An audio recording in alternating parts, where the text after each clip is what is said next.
Welcome back, bouncers. Standing here with me are two wonderful guests I have, and they are actually bringing a sweet treat to the Charleston community. Lisa Montgomery, thank you for being here on Bounce Around Charleston. Thank you. Thank you. And Reverend Dr. Charles Watkins Jr., thank you for being here also. Thank you. Thank you. Now, I'm super excited because you guys have something very special that you're bringing here to the community that we all can look forward to. So it is a play, correct? Absolutely, yes. Okay. And the name of the play is Second Chance Christmas. Now, Ms. Lisa, I heard that you were the brains behind this, or, you know, you were the brains that kind of said, let's put something together for the community. What inspired you to bring forth this play, Second Chance Christmas? Well, at Morris Brown, we have a music and Christian arts ministry, and so each year we try to put on at least a production or two. And this Christmas, we decided to do something just a little different. We're doing Second Chance Christmas, and we're taking it out of the church and taking it to Burke Fine Arts. So we're doing a different change of venue this year. Okay, okay. And Reverend Charles Watkins Jr., not only are you you're a servant pastor and ministering as well, but you're going to be a part of this play? That's correct. I was cast as Clarence Hill, who is the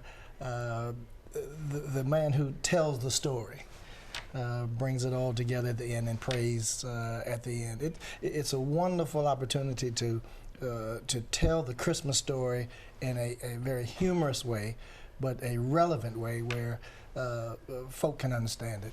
It's a wonderful opportunity. Okay, so it's pretty much telling that story and modernizing it. It is. It is.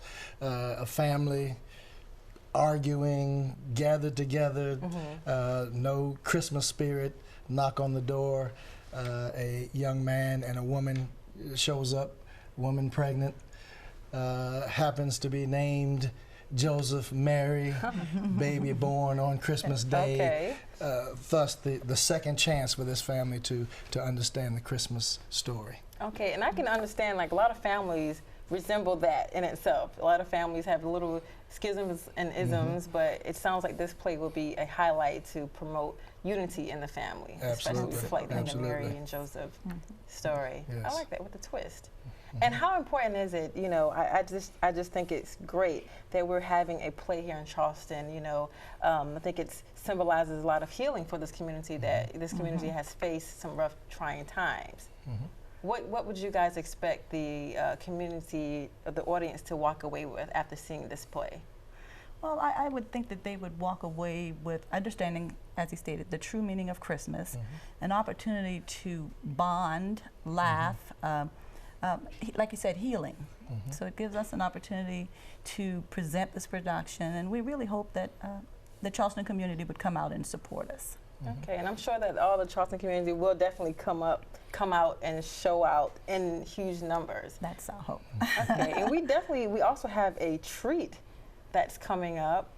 Can you guys, you have some special guests here in the studio that's ready to do something. So can you guys introduce to the bouncers or tell them what's coming up next? Okay, we brought two of the actors with us. We have Enrico Chandler, who plays Tim Stanton, and we have Dominique Lee, who plays Lisa Stanton. They're a young couple. The opening scene is what they're going to perform. It entails, initially starts with the couple arguing. It was supposed to begin with them just inviting their own parents. Okay. But it turned into a house full of family members that cannot get along, from lawyers, engineers, farmers, you name it. They're all over the spectrum, and so it makes for a humorous and zany Christmas. Okay, well, we are excited. We're going to have a little skit by Dominic Lee and Enrico Chandler coming up after this break. I can't believe you invited your entire family. Well, I did say I wanted a family Christmas this year. What did you expect? Considering the family problems we've had in the past, I thought we'd start things off just a little bit slower. Just our parents and my little sister. Well, if you can invite your sister, I should be able to invite mine too, right? It's not the same. My little sister still lives at home with my parents. It's not like they could just leave her alone for Christmas. And besides, your sister is married with a child. That's a total of 5 from your family and only 3 from mine. You make it sound like it's some type of competition and my family outnumbers yours. I don't see what's the big deal. I just don't get it. We've been through this before. You know your family treats mine as if we're beneath them. They are such snobs just because we aren't from their social class. Let's not forget, I wanted you to invite your parents for Christmas, but now that your sister and her family are coming, I'm just not so optimistic. Well, actually, you're the one sounding like a snob over there. You've only met my sister one time and you already decided that you don't even like her. Excuse me? So I guess I was being a snob when your sister decided not to show up to the bridesmaids party with all the other bridesmaids? Oh, come on. She didn't know anybody there. They were all your friends. What was she supposed to do? If she would have gone, she would have fell out of place.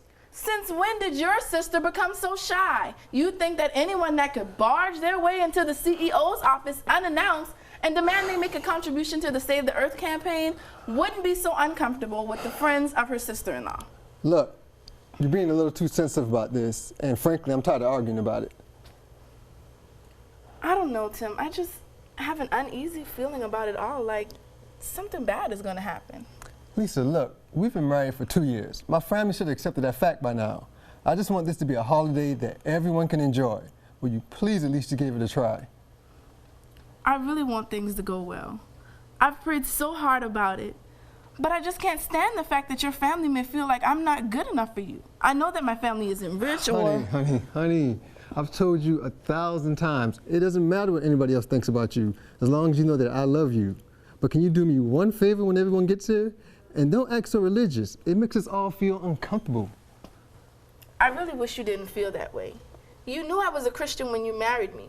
And maybe if you just go to church with me, just once, just to give it a try. I've told you, you can feel free to go to church all you want, but don't try to put that pressure on me.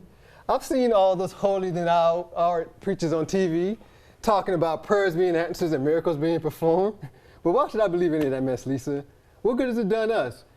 You prayed right before we went to tell my parents about our engagement. And what did that do for you? Nothing. They still didn't give us their approval. You know, God works in mysterious ways. I'm not sure why we had to go through all that, but I trust and believe that God will work things out. You can believe whatever you want to believe, Lisa. You can believe whatever you want to believe. That's my parents. I'd rather not discuss this anymore. Great. Dominique and Enrico, thanks so much for that wonderful performance. No problem. Really enjoyed it. Now, bouncers, make sure you come out and support. They did a great, wonderful job. You guys did really, really good. I'm definitely going to be there. I'm going to be in the building to support you guys. Great. And it's going to be Sunday, December 13th at 4 p.m. It's going to be held at Burke High School Fine Arts Auditorium at 4 p.m. Once again, the tickets are $10 for adults and $5 for children and under. And if you have any additional questions, feel free to call the church's office at 723-1961.